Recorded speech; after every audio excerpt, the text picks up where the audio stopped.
Hello everyone. हामी चाहिँ डिभेन्चर्सको कुरा गर्दै थियौँ र डिभेन्चर्समा चाहिँ हामीले इन्स्टलमेन्ट बेसिसको कुराहरू गर्दै थियौँ। इन्स्टलमेन्ट बेसिसमा अब हामीले पार भ्यालु, प्रिमियम भ्यालु र डिस्काउन्ट भ्यालुको कुराहरू गर्दै थियौँ है।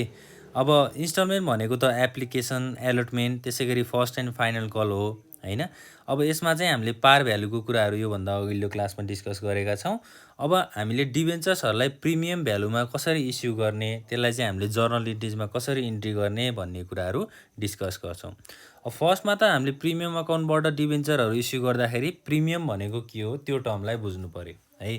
प्रिमियम भनेको चाहिँ के हो त, जस्तै हामीले पार भ्यालुमा चाहिँ जस्तै अब 1000 डिभेन्चर्स थियो भने त्यसलाई 100 रुपियाँमा 100 रुपियाँको दरले चाहिँ के गर्थ्यौँ त, डिभेन्चर इस्यु गर्थ्यौँ। अब प्रिमियमको कुराहरूमा चाहिँ के हुन्छ भन्दा हामीलाई क्वेसनमा के भनेको हुनसक्छ त, जस्तै 20% अथवा 10% प्रिमियम भनेर भनेको हुनसक्छ। 10% प्रिमियम भन्यो भने हामीले 100 रुपियाँको 10% भनेको कति हुन्छ, 10 रुपियाँ हुन्छ होइन। प्रिमियमलाई चाहिँ हामीले जहिले पनि के गर्नुपर्छ, एड गर्नुपर्छ। भनेको 100 प्लस 10 भनेको 110 हुन्छ होइन।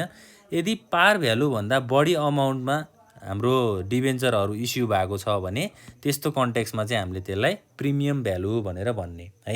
अब यसलाई ल्याङ्ग्वेजमा भन्दाखेरि चाहिँ के भन्न सकिन्छ त, debentures issued at a price more than face value अथवा पार भ्यालु होइन। पार भ्यालु भन्दा चाहिँ धेरै अमाउन्टमा डिभेन्चर इस्यु गरिएको छ भने त्यस्तो खालको कन्टेक्समा चाहिँ हाम्रो प्रिमियमको कुराहरू आउँछ। अब प्रिमियमलाई चाहिँ हामीले यहाँ के भन्न सक्छौँ त, premium it is a capital profit भनेको लगानी गर्दाखेरि फाइदा भएको अथवा गेन भएको कुरालाई हामीले प्रिमियम भनेर बुझ्दो रहेछौँ है। अब हामीले यसको इक्जाम्पलहरू पनि यहाँ लिएको छौँ है। इक्जाम्पल हामीले क्वेसन्सहरू पनि लिएको छौँ। अब यो क्वेसन्सलाई सल्भ गरेर चाहिँ हामीले डिभेन्चरलाई कसरी इस्यु गर्ने प्रिमियम भ्यालुमा भन्ने कुराहरू डिस्कस गर्छौँ। जस्तै राप्ती कम्पनी इस्युड 20,000 भनेको 15% डिभेन्चर्स अफ ₹100 इच भनेको 20,000 डिभेन्चर्स चाहिँ राप्ती कम्पनीले इस्यु गर्यो र एउटा डिभेन्चरको कति रुपियाँको दरले छ त, 100 रुपियाँको दरले छ। At a premium of 20% payable as follows भनेको प्रिमियम अब अमाउन्ट चाहिँ कति पर्सेन्ट दियो त, 20% दियो भनेको 100 रुपियाँको 20% भनेको है। 100 रुपियाँको 20% भनेको कति हो त, ₹20 हो होइन। अब इन्स्टलमेन्टमा चाहिँ के भन्यो त, एप्लिकेसनमा 25 रुपियाँ दिएको छ, एलोटमेन्टमा चाहिँ 45 रुपियाँ दिएको छ। अब एलोटमेन्टमा चाहिँ प्रिमियम इन्क्लुड भएको छ है यहाँ। अब प्रिमियम चाहिँ हाम्रो एप्लिकेसनमा पनि इन्क्लुड हुन सक्थ्यो, फर्स्ट एन्ड फाइनल कलमा पनि इन्क्लुड हुन सक्थ्यो, तर हामीलाई क्वेसन्सले के भनेको छ त, एलोटमेन्टमा चाहिँ प्रिमियम इन्क्लुड गरेको छ भनेर भन्यो। र त्यसै गरी हाम्रो फर्स्ट एन्ड फाइनल कलमा चाहिँ कति रुपियाँ छ त, 50 रुपियाँ छ। अब यो सबै अमाउन्टहरू, यो तिनवटा अमाउन्टहरू हामीले जोड्दाखेरि 100 रुपियाँभन्दा कति आउनु पऱ्यो त, बढी आउनु पऱ्यो भनेको हाम्रो 100 प्लस 20 भनेको कति त, 120 रुपिज आउनु पऱ्यो है। अब 45 प्लस 25 भनेको कति हो त, 70 हो है। 70 प्लस 50 भनेको कति हुन्छ त, 120 हुन्छ। अब 100 रुपियाँमा 120 रुपियाँको चाहिँ अब हामीले डिभेन्चर इस्यु गरेको छौँ भनेपछि यसमा 20 रुपियाँ के हुने भयो त, प्रिमियम हुने भयो। र प्रिमियम चाहिँ हाम्रो कहाँ जोडिएको छ त, एलोटमेन्टमा जोडिएको छ है। यो क्वेसन चाहिँ हामीले पहिला यसरी बुझ्नु पर्यो र यसरी हामीले क्वेसन बुझिसकेपछि हामीलाई जर्नल इन्ट्रिज बनाउन चाहिँ कुनै गाह्रो अथवा कुनै आपत्ति हुँदैन है त। ल अब जर्नल इन्ट्रिजमा जाउँ। क्वेसनहरू पहिला राम्रोसँग बुझेपछि हामीले जर्नल इन्ट्रिजमा जान्छौँ। जर्नल इन्ट्रिजमा के हुन्छ त, सुरुमा डेट हुन्छ, पार्टिकुलर्स, लेजर फोलियो नम्बर र एउटा डेबिट अमाउन्ट हुन्छ, अर्को के हुन्छ त, क्रेडिट अमाउन्ट हुन्छ। र हामीले हेडिङमा के लेख्नुपर्छ त, जर्नल इन्ट्रिज अफ राप्ती कम्पनी है। राप्ती कम्पनीको चाहिँ हामीले के गरेको हो त, जर्नल बनाएको हो। अब यसमा हामीले फर्स्टमा चाहिँ के गर्छौँ त, एप्लिकेसनको कुराहरू गर्छौँ है। पहिला चाहिँ हामीले एप्लिकेसन मनी रिसिभ गर्छौँ। एप्लिकेसन मनी रिसिभ गरिसकेपछि हामीले डिभेन्चरलाई एलोटमेन्ट गर्छौँ अथवा बाँडफाँड गर्छौँ। त्यसै गरी हामीले लास्ट प्रोसेसमा चाहिँ के गर्छौँ त, फर्स्ट कल र फाइनल कल गर्छौँ। सुरुमा हामीले अब एप्लिकेसनको कुराहरू गर्दाखेरि के गर्नु पऱ्यो, ब्याङ्कमा पैसा जम्मा गर्नु पऱ्यो भनेको पैसा रिसिभ भइसकेपछि ब्याङ्कको खातामा राख्नु पऱ्यो, bank account debit.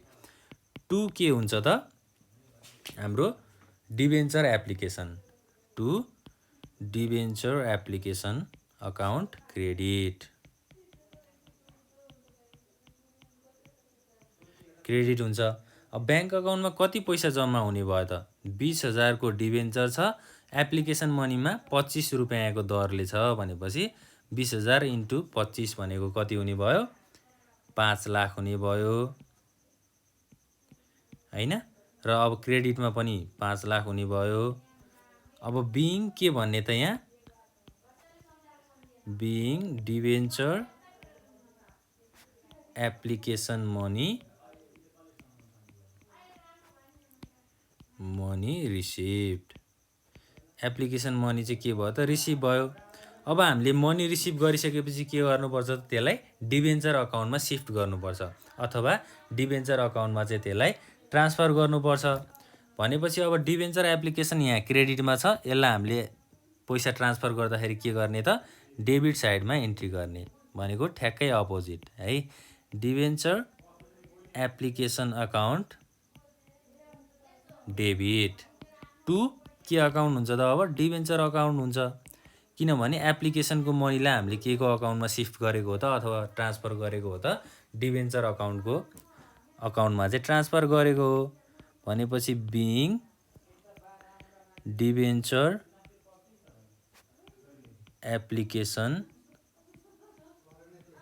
Money transfer. ल कति सजिलो छ है। ल 5 लाख रुपियाँ चाहिँ हामीले एप्लिकेसनबाट रिसिभ गरेको छौँ र त्यसलाई हामीले डिबेन्चर अकाउन्टमा ट्रान्सफर गरेको छौँ।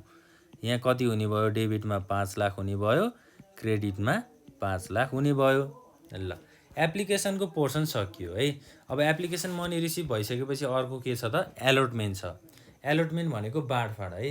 बाँडफाँडमा चाहिँ यहाँ के पनि जोडिएको छ त प्रिमियम अकाउन्ट पनि जोडिएको छ भनेपछि हामीले के गर्नु पर्यो त अब यहाँ हामीले एलोटमेन्टमा चाहिँ डिबेन्चर एलोटमेन्ट अकाउन्ट डेबिट है। डिबेन्चर एलोटमेन्ट अकाउन्ट चाहिँ डेबिट भयो। त्यसै गरी टु 15% डिबेन्चर, अब 15% डिबेन्चर हो नि हाम्रो है। डिबेन्चर अकाउन्ट लेख्दा पनि हुन्छ, हाम्रो 15% डिबेन्चर अकाउन्ट लेख्दा पनि कुनै आपत्ति भएन है। टु के हुन्छ त अब हाम्रो एलोटमेन्टमा के जोडिएको छ त सेयर प्रिमियम जोडिएको छ नि, to share premium account credit है।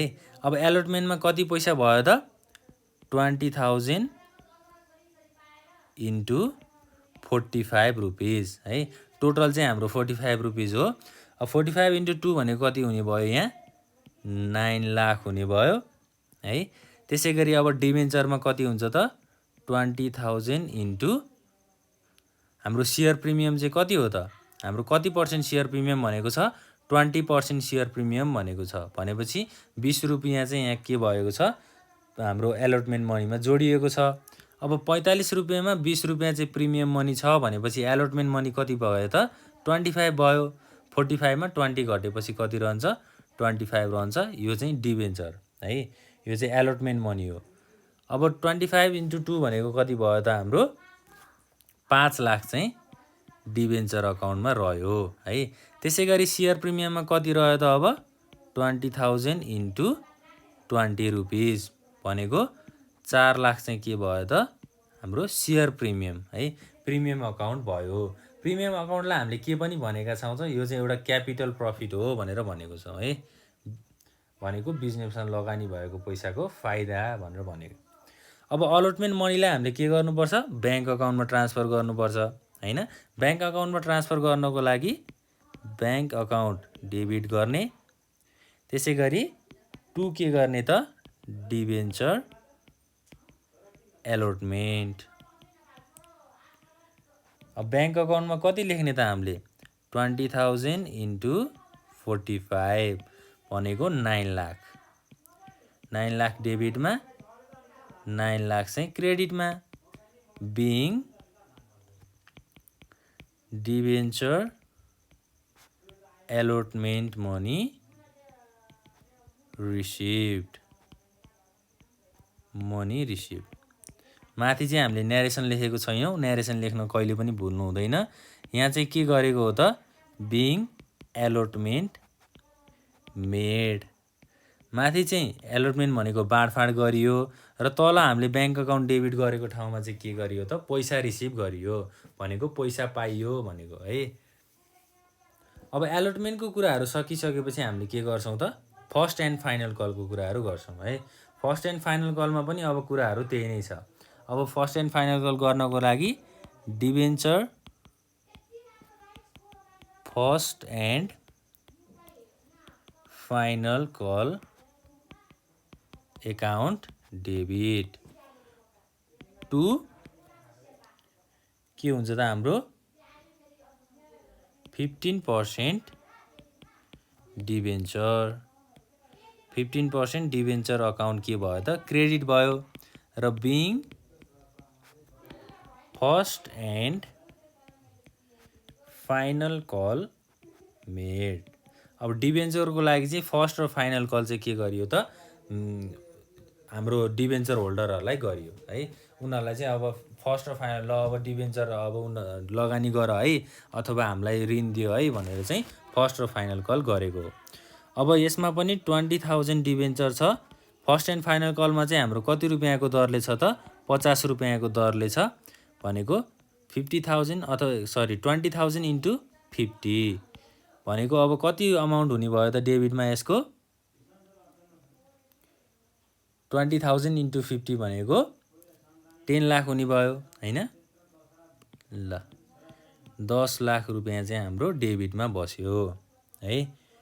त्यसै गरी अर्को अब क्रेडिटमा पनि कति बस्ने भयो त 10 लाख रुपियाँ बस्ने भयो हैन। ल अब यो फर्स्ट एन्ड फाइनल कल मनीलाई चाहिँ हामीले ब्याङ्क अकाउन्टमा ट्रान्सफर गर्नु पर्यो भनेको ब्याङ्कको खातामा ट्रान्सफर गर्नु पर्यो। ब्याङ्क अकाउन्ट डेबिट भयो टु के हुन्छ त 15% debenture on first and final call. ल फर्स्ट एन्ड फाइनल कलमा चाहिँ डिबेन्चरको पैसा के भयो त अब रिसिभ भयो भनेको पाइयो है ब्याङ्क अकाउन्टमा ट्रान्सफर गरियो। Being first and final call money received. ल यसरी चाहिँ हामीले के गर्ने त जर्नल इन्ट्री चाहिँ बनाउने है त। अब 10 लाख भयो यहाँ डेबिटमा 10 लाख क्रेडिटमा 10 लाख। ल यो चाहिँ फर्स्ट एन्ड फाइनल कलको कुराहरू भयो। अब फेरि एकचोटि हामी रिकल गरौँ है।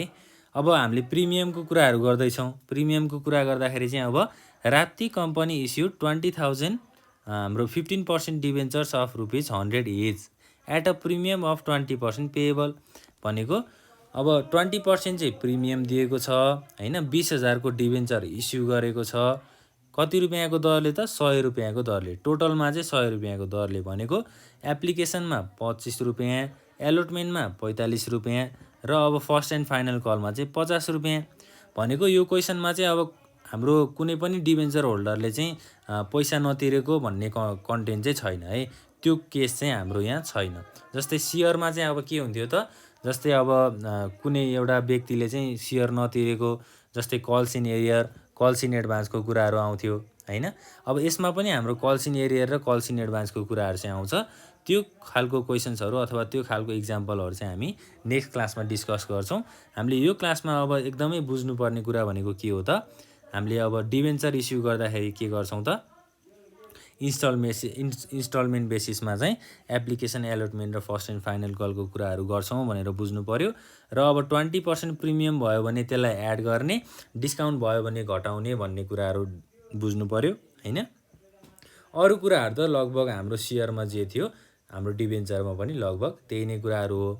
अब यो पोर्सन चाहिँ हाम्रो एप्लिकेसन पोर्सन हो हैन। एप्लिकेसनको मनी रिसिभ भएको पोर्सन। त्यसै गरी यो पोर्सन भनेको चाहिँ के हो त हाम्रो एलोटमेन्टको पोर्सन बाँडफाँड गरेको भनेर भनियो। त्यसै गरी यो पोर्सन चाहिँ हाम्रो के हो त फर्स्ट एन्ड